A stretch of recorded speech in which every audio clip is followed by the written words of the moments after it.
Good evening, everyone. This is Toby Green, and I am here with the new podcast, 14 Days in March, episode 00, How Saving Wall Street Hurts You.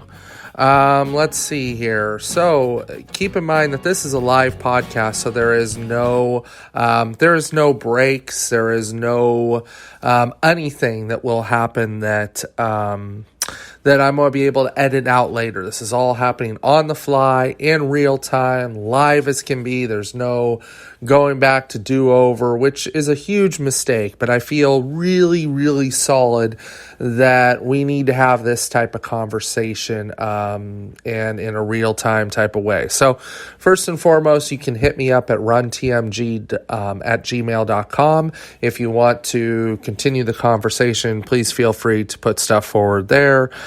Feel free to ask me questions, whatever, talk about sports, what have you. So let's just jump into it. So last Friday, the time of this recording, it is Saturday, March 14th, going into Sunday, March 15th, and I am in a garage, which is absolutely freezing. It's about 36 degrees here in the great Portland, Oregon. Snow has fallen today, and this garage is not heated, so I will be very quick and to the point with a lot of my stuff and get out of here and go on with the evening. But I bring this up to say that that's the level of urgency that I feel around this issue, that I'm willing to do something this crazy. So let's jump in. Wall Street's, I bring up the date because yesterday, Wall Street stocks soared because of Donald Trump gave a speech. And basically stocks were at about 500 points and they were kind of middling. And, it was kind of like there was a little bit of a hopeful note after they had the biggest rout on Wall Street in human history, which, normally I'm not upset about. However, when you're dealing with people's 401ks and you're dealing with the fact that all of the Western world, and in fact all of the globe, is in the verge of grounding to a stop because of the coronavirus, I'm deeply concerned about this. So Trump came out with a rescue package. And this rescue package had the equivalent effect of making stocks go completely crazy. They went up 2,000 points. All the Wall Street people, they started buying and trading. They felt good again. They started buying in on stocks because Trump had a couple key points. Now, the point of this podcast is to emphasize that these key points are actually going to hurt you in the long run. Like, they're big deals that were done in a panic and, in my opinion, done incorrectly. So I'm going to talk about that, but first let's really ground a basis of what Trump did in his speech on Friday. So the first thing that Trump did was he declared a national emergency. Now, this is something that every one of us can say, this is a good thing. This is exactly what the President of the United States should be doing. He should declare a national emergency because let's keep in mind with what's happening here.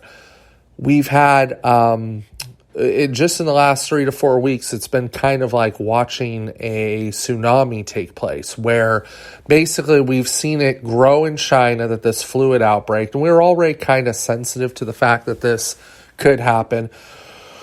We saw this rising tide that's been happening and picking up steam ever since then. And it started really around January 20th, and it's just been slowly creeping up. And Trump has given multiple press conferences saying, hey, it's not that big of a deal.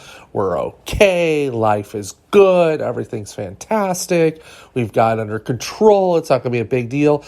All of this talk, it was done to keep Wall Street, was basically to keep Wall Street at bay. It was done to keep the stocks going up. So that's why Trump did it. We hit an impasse this week where basically we've got the beginnings of an absolute cyclone storm that's hitting us. Now, let me explain what that storm is.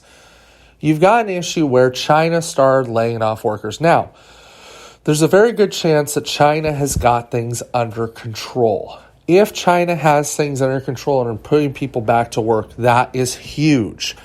let us keep in mind something very important. China is a communist country. Now, when we say communism in America, we get all upset. Oh my God, they're coming here to do breadlines and take away our freedom. We hear that from the Fox News pundits. Heck, we hear it from MSNBC. We hear it from everybody. But here is the fact of the matter. If they're correct, they have already gotten the virus under control. Now, I don't know that that's correct, but the point is that they're starting to rebuild factories. They were able to put up temporary hospitals within a few weeks, and they're already at a point where they're able to take those down. What the Chinese government did has been absolutely breathtaking in terms of containing a virus that spread out. Now, there's been a lot of xenophobia that is wrong. I want to be very clear in denouncing the xenophobia that took place. You will see somebody in your family say, those darn Chinese, or somebody you respect say, those darn Chinese. Still respect them, still love them, but they are wrong. China has 2 billion people in the world over there, okay? Let me put that in mark. There is 7 billion people on the globe right now as we speak. 2 billion of them. I'm not good at math, but I would say that's almost a third, a little bit less than a third of the human population. We'll even go a little bit more. That's about a fourth of the population. A quarter of humanity lives in China. That's incredible, okay? It's incredible. So I want to be extremely clear with you when I say what I'm about to say, which is that China's response and the fact that the virus started in China means zero, zilch, nada. Viruses and colds are always going to start in China, not because they're filthy, not because they're bad people, but because a fourth of the population is concentrated there. Do you get my feeling? Okay. So, that being said, let us now move on to what the United States government is doing so that you can kind of get that feeling about what the U.S. government is doing to do this. So Trump first took that step, as I said before, of declaring this a national emergency. That was correct, okay? So declaring a national emergency was a good first step. So let's see some of the other things he did. First, Trump says, you know what?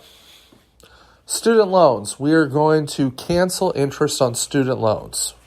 That is a wonderful move, canceling interest on student loans.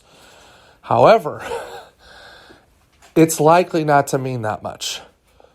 What canceling the interest on student loans that the government is charging will do is provide basically no relief. The only way that will help is if you deduct the interest from the student loan payment that many college students are paying. You do that, that's great. They'll put an extra, $30, $40 in somebody's pocket or however much their loan is.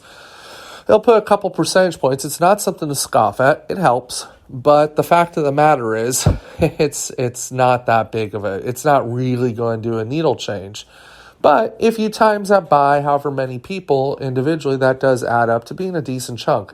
However, the talk that I am hearing is a very simple talk, which is that Trump is that this won't have that impact. What this student loan interest rate will have is that people will still pay their same amount, but they'll just be able to pay they'll be attacking their principal a lot more. So it's not really that big of a deal. So, okay, but still, it's not terrible. From there, what Trump said that he will do is he announced 1.4 million new tests for the coronavirus would be available next week, and 5 million would be available within the next month. Folks, this isn't enough. This is just not enough. Here's the problem. Trump, when he gave this speech, he gave the speech with all the CEOs and big business people. That's whatever. Okay, he's talking about, but you're in a country of almost 320 million. Until you tell me that there is going to be over 320 million tests available, 5 million is a drop in a bucket. I don't see anything big deal about just seeing that. Now that's just taking that for what it is. Okay. So let's see here. Okay, so some of the additional measures that they announced. Waiving, blah, blah. This is a big thing.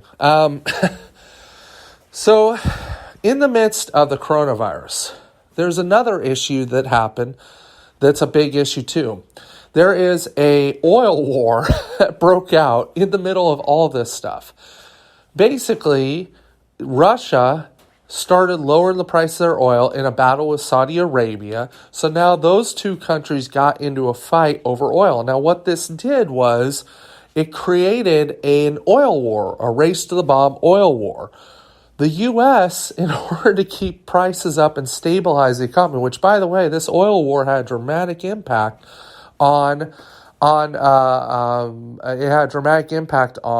Saudi Arabia as well. On the United States as well as Saudi Arabia and Russia.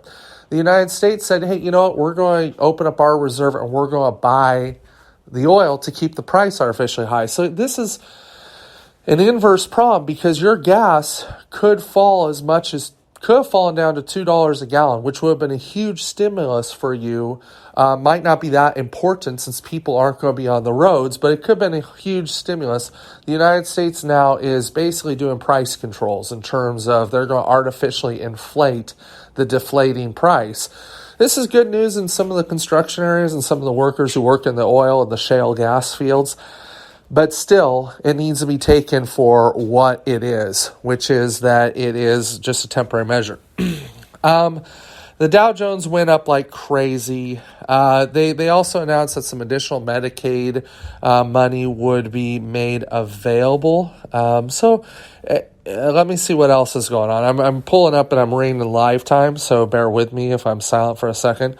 So let's see here. So some of the legislation provide free testing. They're looking to do that. Set up to 14 days of paid sick leave and 3 months of paid family medical leave for workers affected by coronavirus contamination. What the hell does that mean? I mean, and let me explain why I ask that. What the hell does it mean for workers with a coronavirus contamination affected by it? Everybody's being affected by it. So they're going to try to do it, but this and how it plays out from employer to employer is going to be really tough. It's great that legislation got passed, and that was a Democratic effort to make that happen. Many of the Republicans had a big-time problem on it.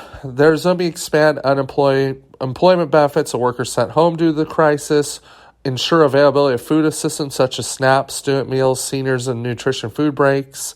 Banks, Democrats were able to put a temporary hold on work requirements under SNAP during the public health crisis, provide federal Medicaid funds to help states defray the costs associated with the crisis. Here's the deal. When I was looking over some of the numbers, now some of that's a very high level. When I was looking through some of the numbers, what I saw was this wasn't nearly enough. Look, we just did $1.5 trillion in basically the federal government's going to jump into the repo market to help lay the stock market some more and do $1.5 trillion in short-term repo stocks. And it failed on Thursday when they announced it. But that's what they're going to do. It's a big bazooka, and it's not really going to work. But basically, it's an artificially, much like the oil industry, it's an artificially keep the prices high in that sector. So here's my problem. This is my problem, okay, folks? My problem with all of this is very, very simple.